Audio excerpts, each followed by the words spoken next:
ബംഗളൂരുവിൽ പെൺകുട്ടിയുടെ മൃതദേഹം സ്യൂട്ട് കേസിൽ ഉപേക്ഷിച്ച നിലയിൽ. ചന്ദാപുരയിലാണ് 18 വയസ്സ് തോന്നുന്ന പെൺകുട്ടിയുടെ മൃതദേഹം റെയിൽവേ ട്രാക്കിനരികെ കണ്ടെത്തിയത്. മൃതദേഹം ട്രെയിനിൽ നിന്നും എറിഞ്ഞു കളഞ്ഞതാണെന്നാണ് ഇപ്പോൾ സംശയമുള്ളത്.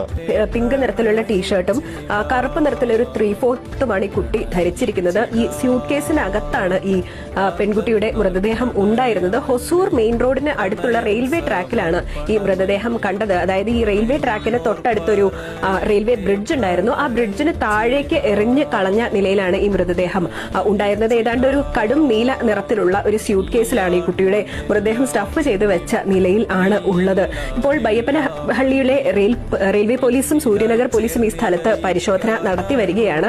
പ്രാഥമികമായി സംശയിക്കുന്നത് മറ്റെവിടെ വെച്ചെങ്കിലും കൊലപാതകം നടത്തി ട്രെയിനിൽ നിന്ന് താഴേക്ക് ഇട്ടതാണ് എന്നുള്ളൊരു സൂചനയാണ് ഇപ്പോൾ പോലീസിന് ലഭിക്കുന്നത്. പ്രാഥമികമായി വേറെ എവിടെ നിന്നെങ്കിലും കൊണ്ടുവന്നത് ഇട്ടതുപോലെയല്ല ഉള്ളത്. ഈ സ്യൂട്ട് കേസ് താഴേക്ക് എറിഞ്ഞ് വീണതിന്റെ ഒരു പാടും ഈ സ്യൂട്ട് കേസിന്റെ പല ഭാഗങ്ങളിലായി കാണാൻ കഴിയുന്നുണ്ട്. ചളി പതിച്ച ഒരു സാഹചര്യവും ഉണ്ട്. അപ്പോൾ ട്രെയിനിൽ നിന്ന് ഓടിക്കൊണ്ടിരിക്കുന്ന ട്രെയിനിൽ നിന്ന് താഴേക്ക് ഇറങ്ങിയതാണെന്നുള്ളൊരു സംശയമാണ് പ്രാഥമികമായി പോലീസിനുള്ളത്.